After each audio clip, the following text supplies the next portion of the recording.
Welcome to the Politics Guys. I'm Michael Baranowski, a political scientist at Northern Kentucky University.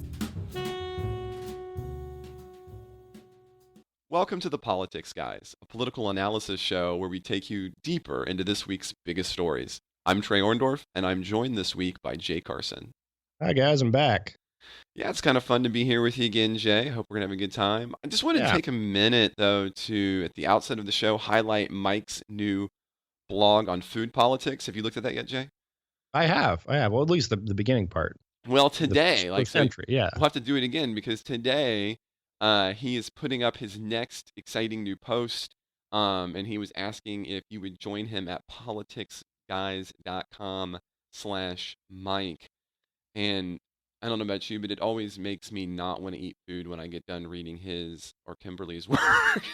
That's not a very good promotion. No, well, I mean, but it's interesting because they're always like finding these fascinating, like, so you think that there's this neutral food gets to your table, and it's not, and then you constantly have to kind of carefully think, like, am I going to eat that or not? But anyway, I mean that in a positive way. I really do. I hope that everybody joins Mike for his blog as he takes that on.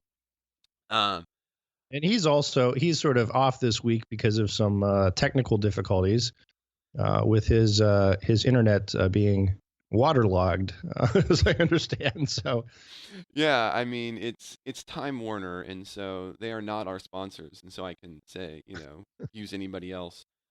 So there you go for the not sponsors. Anybody who's not Time Warner, that's who your internet provider should be. But what we're going to be talking about this week, besides food politics and water in lines, is going to be the Senate's tax proposal. So last week we were talking about the House Republicans' tax proposal, and this week the Senate put out their own proposal for tax cuts. But there are some major differences between these two bills, and so let me kind of run this down for our listeners about some of the differences here. The first big one is individual tax rates. The Senate is going to propose to keep the 7 tax brackets that we currently have, but with slightly lower percentages, especially at the top. The House bill, as we already noted last week, simplifies the system to 4. And the House version also eventually repeals the estate taxes for amounts over $5.5 million, while the Senate, while it will double that exemption, will never end the estate tax. So we've got some individual tax rate differences between the House and the Senate. We've also got some big deduction differences between the House and the Senate bill. The Senate bill is going to keep most of the popular tax breaks and deductions, especially the loan deduction. In the House, as you recall, they're going to close a lot of those down. They're going to keep the loan deduction, but only up to $500,000. So homes over $500,000, or I should say, the portion of your home over $500,000 would not account for that. Finally, there's some big business differences. While both the House and the Senate are cutting the tax rate for corporations to 20%, the Senate delays that cut for 1 year. As a matter of fact, the market took a pretty big hit and fell yesterday on news that there was going to be a delay in that cut. Also, he hasn't said anything on Twitter yet, but apparently behind closed doors, Trump is furious that the Senate is also not knocking it down to 15%, which is what he initially wanted, but again, no public comment.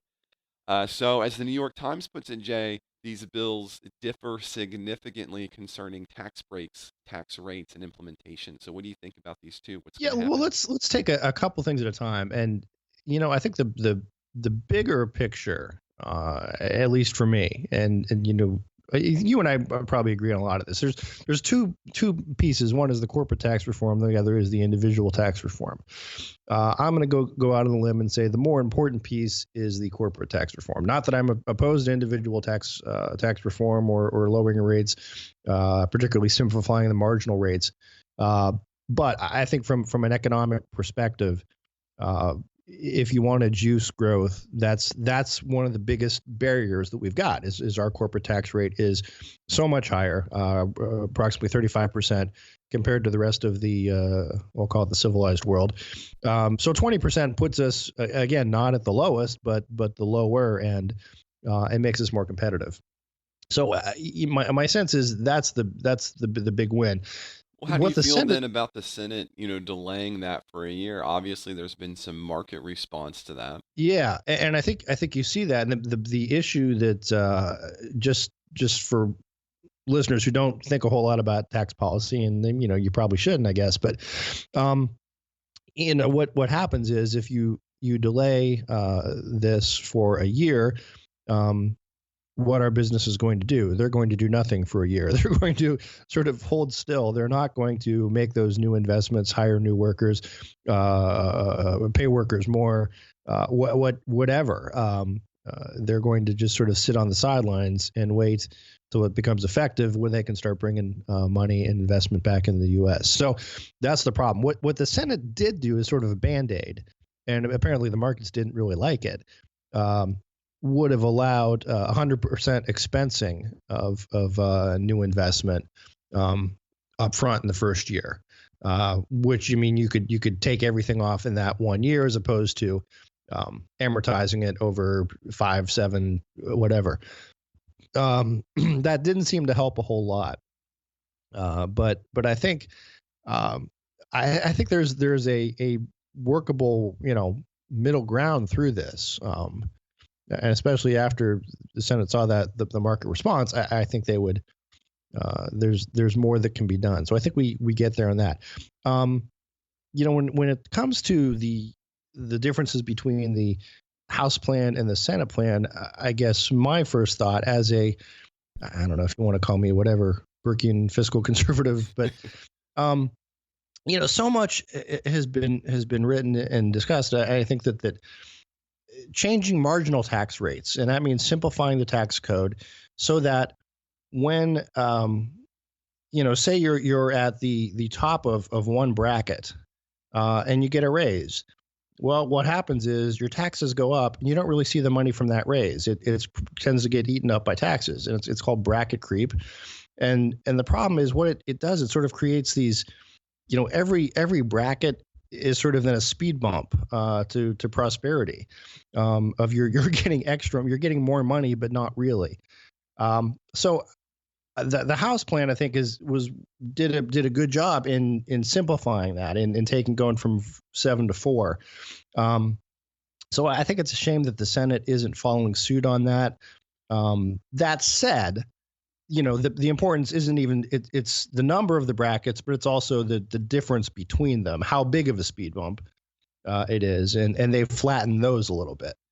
Yeah, I was a little bit surprised that in the Senate version, you basically see the tax break almost entirely come at the top end of the deal, where the House was clearly trying to kind of level it between everybody. I mean, I know they were targeting it as a middle class tax cut, but it seems like they were really trying to hit a little bit of everybody. The Senate seemed to take a different deal, and I was one. Well, the House provision also had this what was called a bubble rate at the top, where you could get. I think a lot of economists, and me, and I'm not an economist, but a lot of conservative commentators saw that as this isn't so much a tax revenue raising piece, this bubble, or rather it's it's sort of political protection to say, hey, we're sticking it to the 1%, which in terms of it may feel good. For some people, and it may buy you a little bit of political cover. I don't think it buys you much political cover, so I don't think you should do it. But it doesn't really do much for growth or for revenue. It's more just a punitive sort of stick in the eye, and again, maybe a political play, which I don't think works. I mean, again, I'm going to take maybe a slightly different view, because I agree with you in the broad strokes philosophically, but I think a lot of this has to do with they can't make this deficit go huge. Right. Otherwise, they can't put. They need the special procedural rule in the Senate. So I think part of that is an attempt to try to make this at least seemingly revenue neutral. Yeah, fair enough. But I sort of prefer the. I don't know. Here's the thing. I think there are good pieces in both. For example, if you could get rid of the House's bubble rate, but still go to 4 rather than 7. If you could, what was the other? the other piece I was going to The estate. yeah, estate tax. Again, I think that would it be great philosophically to eliminate the estate tax? Absolutely. Real world, as far as look the middle class, most of your average people listening to this, they're not going to get hit by the estate tax. And most of the people who have the resources, have the money that they would get hit by the estate tax, there are ways to reduce that estate tax liability. I mean, assuming you're talking over basically $11 million. Over the 10 million. Yeah. I mean, if you're talking, you start with a basic, in either house, you're looking at a $10 million deduction or before it kicks in. So, I think those are good. And if we say eliminate versus 10 million, well, to the average guy on the street, that's not going to make that much of a difference. Yeah, I mean, and I think that's what's kind of interesting. Now, see, and you're talking about being the Burkean conservative. I'm with you on this. The thing that I'm a libertarian, so we're going to maybe differ a little bit. I still am a little bit concerned about the amount of deficit spending that we're entering into, and that's Yeah. not a knock on the tax proposals themselves, but it's this kind of unholy alliance that Michael and I talked about last week, where you have Democrats are willing to bend a little bit on tax cuts, Republicans are willing to bend on spending increases, and the two never kind of meet when we're thinking about your monthly expenses as a Right. as a rate. And so while I really I prefer the House version of this bill for a number of reasons, but be that as it may, both of them are kind of grappling with this problem of how do we keep this under 1.5 trillion? And that's a scary number. I mean, it should be a Yeah. scary number. It is a scary number. Yeah. No, well, you and I could also talk about things like dynamic scoring, and should there be dynamic scoring? I think there ought to be. Although again, that's tough. It's very speculative. And I think what the House and the Republicans in general are working on is the idea that, listen, we haven't been able to fix spending for whatever reason, even when you have Republicans holding every branch of government. And that's been true, I can tell you, at various state levels. Yes. At Congress, it was true in the 90s to some extent. I think the Republican Congress held Clinton a little feet to the fire a little bit more. And Clinton, I think, was a little bit more willing to compromise on things that ended up with spending reductions. But I mean, you've just never, ever seen it. And that's every time when Republicans take over and there's this screaming of all these vital services are going to be cut. People are going to be thrown out on the streets. No, government always grows. And I think the answer to that is, if government is always going to grow, then growth always has to grow too. So that's what you do, and making these changes to make us more competitive, especially in the corporate tax rate, is what can give growth a kick. And look, economists can argue, and Mike and I can argue, and you and I can argue about, well, can we grow our way out of this deficit? Maybe we can, maybe we can't. But I don't think you can tax your way out of the deficit either. So, well, I mean, think if we're talking broader perspective of, why this and not spending cuts, I think. No, I mean, I agree with you. That's the reason we're not getting spending cuts, because you have entrenched interests that come with those payouts. But the ultimate problem, from my point of view, and this is where I'm gonna maybe show my libertarian stripes a little bit more strongly than I do in other areas, is that I'm not convinced economically that you can grow your way out of unlimited government growth. Right. No, yeah, that's sort of what I just said. But you got to start somewhere. Yeah, see, as a libertarian, when I guess I'm that's sitting the here thing, saying, but look, I I don't. mean, we said that in '90s. You're right. Like, we said that in the '90s. We're going to say that again in the aughts. And then what's going to happen when my kids are facing a deficit Yeah. bill that is at such a level that they're either going to have to raise their taxes at significant levels, or they're going to have to, and they're not going to cut spending. I mean, so you're looking at huge down the line tax increases. So I mean, unless you think that you can grow it so significantly year over year, you can I would outgrow the say, deficit. no, I mean, here, I guess would be my, the conservative long-term view is if you can create enough prosperity and allow people to keep that prosperity and transfer it from family, generation to generation, um, the appetite for increased federal spending will decline. There won't be the sense of, well, I need these government benefits. I want these government benefits. There will be, again, you and I are pretty much on the same page on this. Yes, yes. Is that, look, you want people to take care of themselves, not the government to take care of people. I think that's a better result fiscally. It's a better result in terms of, individual liberty and freedom, and not having to depend on the government or who's in office to pay your bills. People should be able to have more of their own money and do more with their own. So I mean, look, you and I are on the same page with that, and regardless of what we say, we're not going to cut spending right away. No. So we will see. We will see what happens. My prediction is I believe we get a deal. I think there's enough momentum, so much momentum, and there is a sense from what our next topic is, that I think the GOP has to do something, get something done, and we will have some tax reform. It will be imperfect, but isn't it always? So. And on the political side, you're right. I mean, in that something that gets done has to be more than minor. Like, it can't be, if it's around the edges, it's not enough. Right. Politically moving forward. And you're right, because the next thing we want to start talking about is the elections, because this week Virginia, New Jersey, and Maine had some at least potentially interesting elections. But before we turn to that, we're going to turn to our sponsor for this week, which is ZipRecruiter. If you're looking for great talent for your business, but you're short on time, you don't have to slog through a huge stack of resumes to find your perfect hire. You just need the right tools, smarter tools. With ZipRecruiter, you can post your job to over 100 of the web's leading job boards with just one click.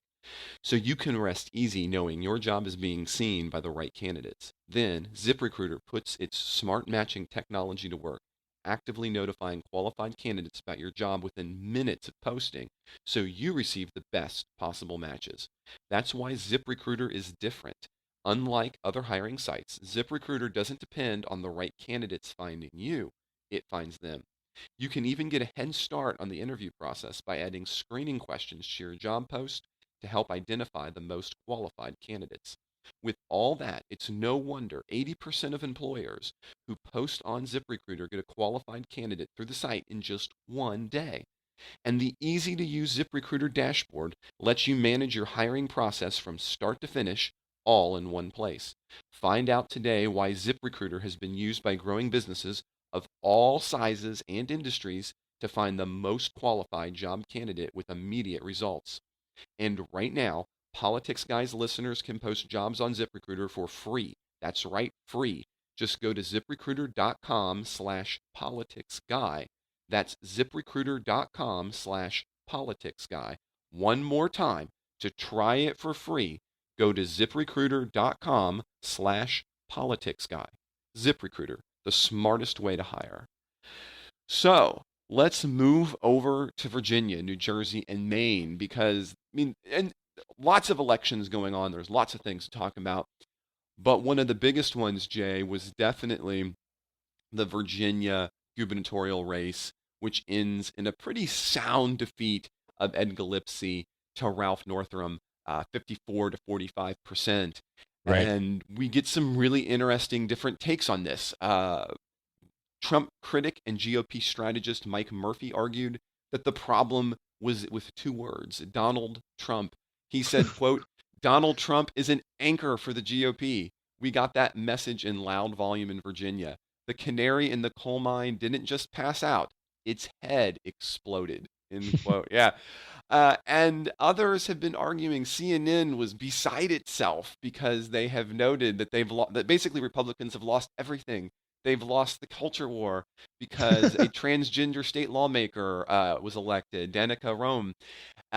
The use of Confederacy symbols shows that Republicans are doomed, right? It's all over. As a matter of fact, like, it's fascinating to me And how yet, happy CNN. they still hold the most seats in any in state legislatures in the Little details like that doesn't matter, Jay. This is CNN we're talking about. But yeah.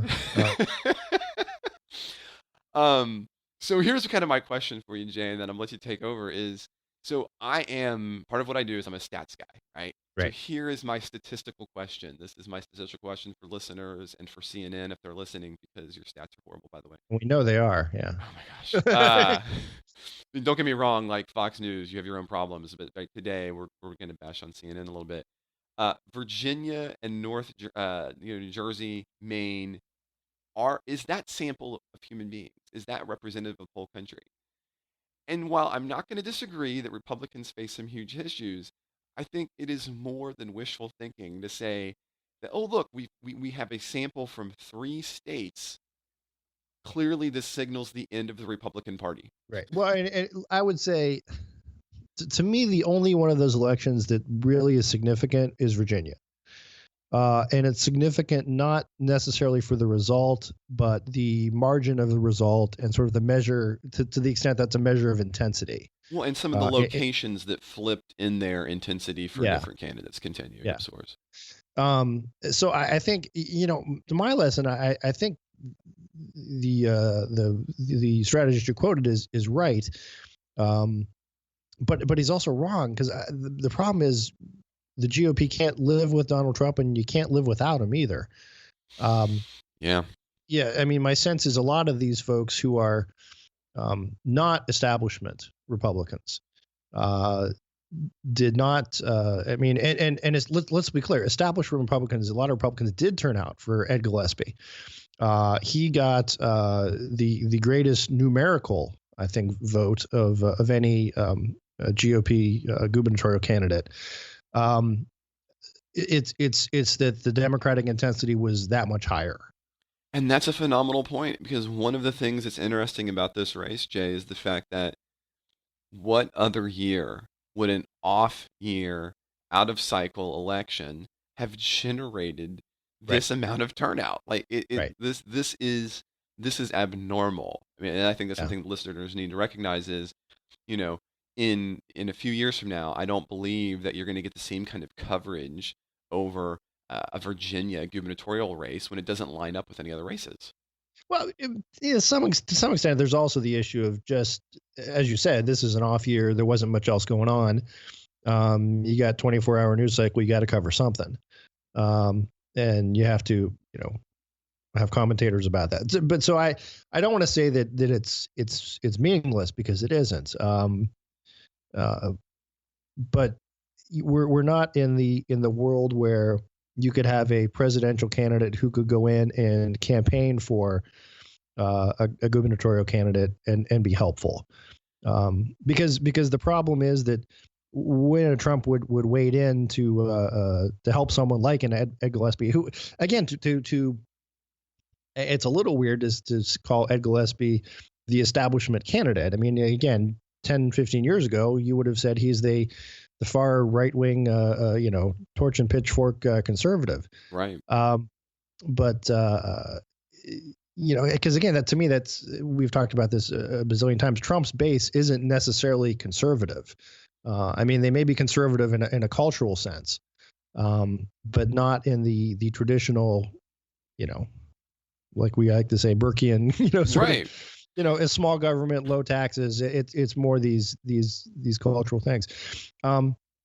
So look, I would say that they've got the other piece I wanted to mention is, though, the Democrats had a good candidate in Northam, and he's really sort of a moderate Democrat, and not of the Bernie Sanders stripe. Which is not the type who are going to be nominated in a lot of these other races. So I think that was something different too. I mean, here was a guy who he flipped on sanctuary cities, essentially adopting the Trump, but although I would say the not unreasonable position municipal governments ought to aid the federal government in law enforcement. But so I think is something else too. He might have been not too far left to turn off swing voters. He could pull in some swing voters. He didn't come off as a left wing ideologue of the Bernie Sanders, Elizabeth Warren stripe. And I think the Republican Party wasn't able to paint him as that sort of again, Nancy Pelosi, Sanders, Warren party. So Right. whereas they have been in other these other elections. And I think that you said that in this era of Trump, you have this kind of problem because how do you do it? And I think you're right because, and this is a problem that I think will be more transcendent as we come into midterm elections, and that is it's difficult to embrace Trump and be successful, and it's difficult to not embrace Trump and be Right. successful. Well, and if you look at the Alabama primary, and we're going to talk about developments in Alabama in a minute, I think, but that was sort of the problem is Trump comes out and endorses Strange, who is the establishment candidate, and for establishment voters, that doesn't get them anywhere. You know what I mean? Right. That if anything, that sort of diffuses any enthusiasm they sort of had. And likewise, the farther more Trumpian than Trump voters went with Roy Moore. And it's one of those. His endorsement won't swing the moderate or establishment conservatives, and it won't necessarily pull in these other. We need to come up with a word because I don't want to say more conservative because that's not really right, and I don't even want to say most socially conservative because that's not really right. No, and I agree with you. I mean, and we've talked, like you said, we've talked about this on the show a lot. It's difficult labeling this at this juncture because in many ways, these voters, they're not conservative. I get tired of the argument that this is kind of the pinnacle of I'm not exactly a conservative, but this does not represent conservatism. I mean, take a look at the similarities between, say, this kind of Trumpian, if you will, position and Bernie Sanders, which was very, Right. very similar, right? I guess, This I mean, for anti-free lack of a better trade. word, I think we, call them populists, I guess. And even there, I think that's inexact, but we'll say that like the populist wing, I guess, of the Republican Party or the populist voter bloc that will vote Republican. I don't know that Trump necessarily controls them. He sort of tapped into them, but I don't know that he controls them.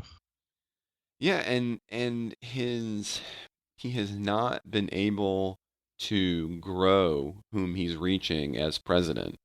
Right. Yeah, Yeah. he's got sort of a base, and that's it, and that's eroding just because of sort of the personal silliness. Yes. Which, I mean, that's kind of an interesting segue to talk about Trump a little bit more because this week has marked Trump spending his time in Asia. And being less silly, generally. Yes, as a matter of fact, I mean, broadly speaking, he has been on Message. He has been tweeting a little bit less. For those of us who cover that. And broadly speaking, he's kind of covered two major areas. He's been talking trade policy and he's been talking North Korea. On Wednesday, Trump gives a speech which is widely lauded from both the left and the right, where he says, quote, "It is our responsibility and our duty to confront this danger because the longer we wait, the greater the danger grows and the fewer the options become." This morning, North Korea responded to that and said that Donald Trump is, quote, "begging for nuclear war" and continues to increase its rhetoric. I know we are all surprised. Meanwhile, Trump has also taken aim at trade policy on the trip, and he's told leaders in the region that the United States would never, ever again sign a regional-wide trade agreement. Sad for this libertarian, but not a surprise. That's not great news, but yeah. He's also today called out the WTO and had a quick, brief chat, although not a formal sit down with Vladimir Putin. So what do you kind of think about Asia? I mean, and what do you think on these two areas, Jay? I mean, really, we've had a lot of this trade policy talk where I've been a little bit I have continually been disheartened by Trump's trade policy position since before he's been president. This idea that we want to dismantle NAFTA. We want to, end the Pacific Agreement. Yeah. That we want to not have free and open trade, which is basically what he says for the WTO. But at the same time, I have to say that his very measured response to North Korea reminds me a little bit of Ronald Reagan. Yeah. Wow. No, I look, on the trade policy stuff, obviously this is something where you, me, and Mike all agree. Yeah. It doesn't happen all the time. And that is that free trade is in the end good for everyone. And these type of multilateral agreements, and you can argue whether it's better to have a series of interlocking bilateral agreements or big, multilateral agreements like NAFTA, like the Pacific Pact, like the WTO. But those are all devices heading in one direction. Exactly. Yeah. Yeah.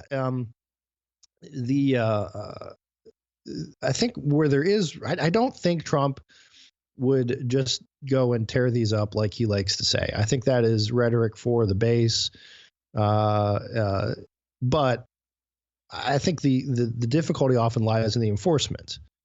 For example, all of these, these agreements, when you talk about, there are barriers or protections against dumping, right, which is creating a product at a intentionally below profit cost, simply to harm another market competitor. And that's just not allowed under these various agreements. And there are provisions and processes to call someone out on it. And you basically go into a kind of an international arbitration. Arbitration, sort of. Yeah, and Mike likes arbitration. So, but no. So you have these options, but we don't always use them for a number of other reasons, and that's for various political reasons. And how big is the violation? How much do we want to? So I think, in Trump's world, what we end up with is maybe more vigorous enforcement, maybe more pushback on things, maybe better protection of intellectual property, those sort of things. Because again, none of this is new in that it's not supposed to be done already. It's just how vociferous are we in pushing back? So to the next, I think there's something to be said there. If as far as tearing up the agreements, I think that would be an awful horrible idea. But no, I agree. I mean, especially when you're talking about things like intellectual property. This week, there's been some really interesting look at the floodgates that a Amazon marketplace and an eBay marketplace that allows for counterfeit goods has wreaked on small businesses in the United States. But that doesn't seem to be what Donald Trump's talking about. I think that he is making the older, more protectionist argument that ultimately, if you have these kinds of deals and you have things come in the United States, that they're going to put people out of work. And you had even noted at the beginning, and I think this is something that when you want to be honest, but he's not really going to do anything about it. That's the thing, is I don't think he's got the political juice to really to do what he says he would like to do. He's renegotiating NAFTA. Well, I don't know if he's renegotiating. He's trying. Sort of, again, it's not and certainly any treaty agreement that is now 25 years old, does it make sense to look back and retweak and see what works and what doesn't? Sure. So I don't think that's shocking. And if he calls it renegotiating, or if you call it just revisiting or taking a second look, I still don't think you're going to end up with any sort of non-NAFTA framework, if you know what I mean. Okay. I do understand what you're saying there. So you think that no matter his best intention on this, whatever it could be, he can't extricate the United States in any meaningful way from regional trade agreements? I think there would be so much pushback from industry here and from neighbors abroad, from his own party. The Democrats certainly won't support him on any of it. And I think even he knows, and I think people like Steve Mnuchin would tell him, Larry Cohn would tell him, this would be horrible for the economy. So I see him negotiating around the edges and tweaking things and maybe upping the enforcement a little bit, um, which is all good rhetoric for the base. But I don't see a fundamental change in these arrangements. Well, and that is encouraging. Maybe I'm being a little bit more pessimistic than you. I mean, so I agree. I think we agree in general strokes about what we like is trade policy. I think that I'm a little more pessimistic about the extent to which Trump would be willing to make some more radical changes. But I, I would like to be able to be as optimistic as you about that. So I like that point of view, Jay. So speaking of things in which there's really been no optimism, and that has been the last few weeks dealing with inappropriate sexual behavior and contact. This has been more than a week of bringing this out in the open. I mean, Right. beginning as we talked about a few weeks ago, in Hollywood, and now kind of expanding out from there. We got C.K. Lewis even this week coming up and saying, yeah, I was masturbating in front of other performers. And I mean, there's two sides to this. On the one hand, just in general, I have to say, as a libertarian, I am happy that this is becoming a more in the open, and I think that people are willing to talk about it. But I it's wasn't sure also where you were going with that whole libertarian bit, and oh, but but I'm also deeply disappointed that it's 2017, and as a matter of fact, I believe that Mike was writing about this on Facebook and Twitter. It is deeply depressing the level of clearly depravity that was occurring uh, against women as just a normal course of business. Just, I think all of us who have this kind of view are recognize that these kinds of things happen, but when it all comes out in once, I think it's particularly kind of overwhelming. And then the one that we're going to kind of talk about a little bit, Jay, or like to bring up to you, is that this Thursday, the Washington Post detailed allegations against Roy Moore, uh, having sexual contact with a 14-year-old when he was 32. It allegedly occurred in 1979 when he watched the 14-year-old when her mom was going in for a custody battle, and then he began to pick her up and have sexual contact with her. 3 other women interviewed by the Post say Moore pursued them in similar ways when they were underage, but there never was a relationship or sexual misconduct.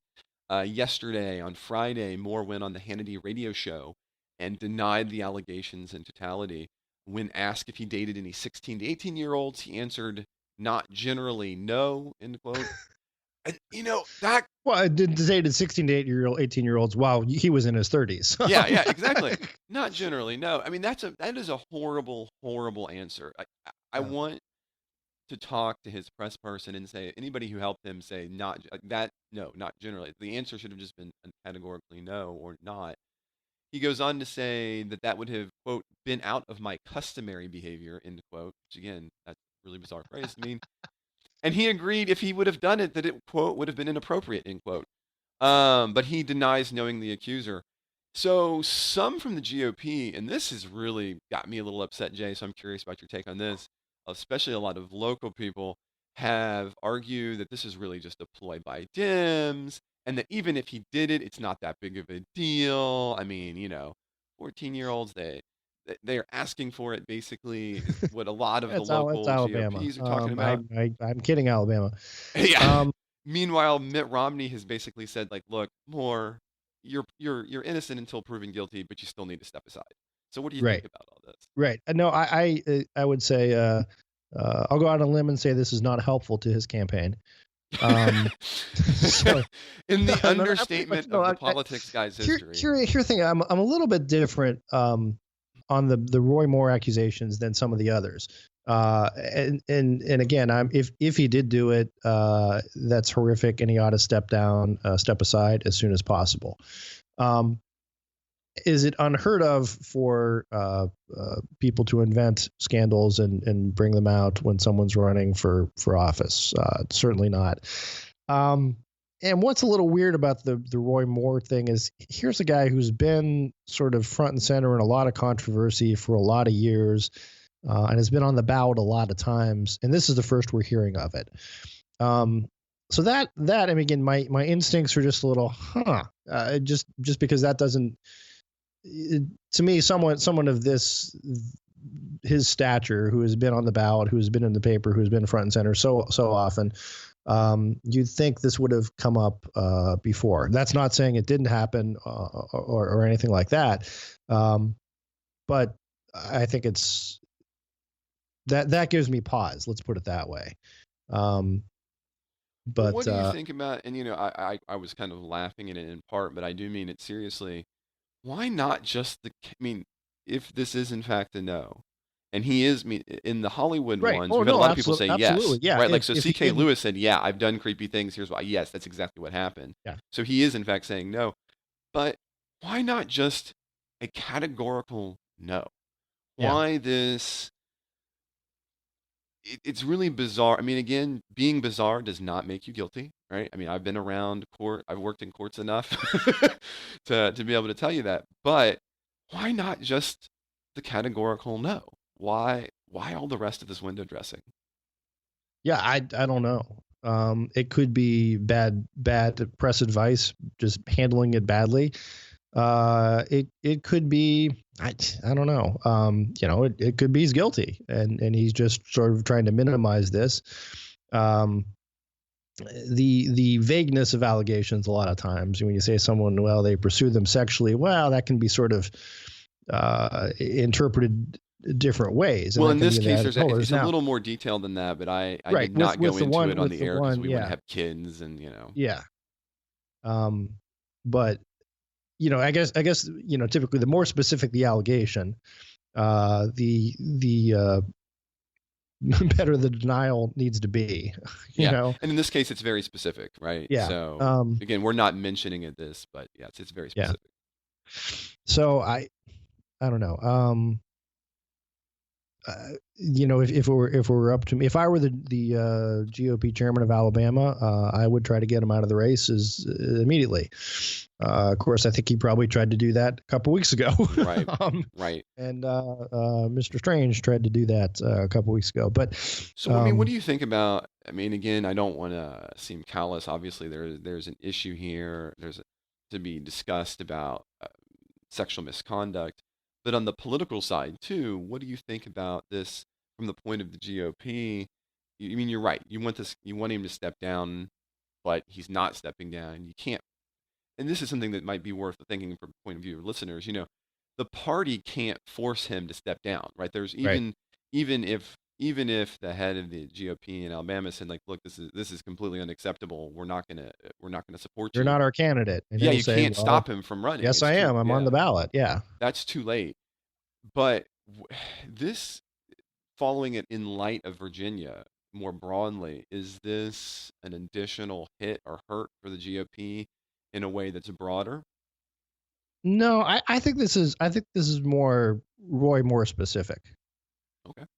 And I think it's, if anything, it's maybe a lesson to establishment candidates. It is if you are one of the Bannonistas who is going to run all these candidates who are sort of oddballs, and I'm not trying to excuse Moore's alleged behavior just by calling it oddball. I'm using that in a more general sense, to cover a variety of behaviors. I think that's something that should give establishment candidates maybe a little bit of hope in primaries. That, look, these people who are on the fringes, the fringe populace who are riding this wave, a lot of times are not great candidates. And if you dig, and if let's put it this way, if Luther Strange had known about this, this might be a completely different story.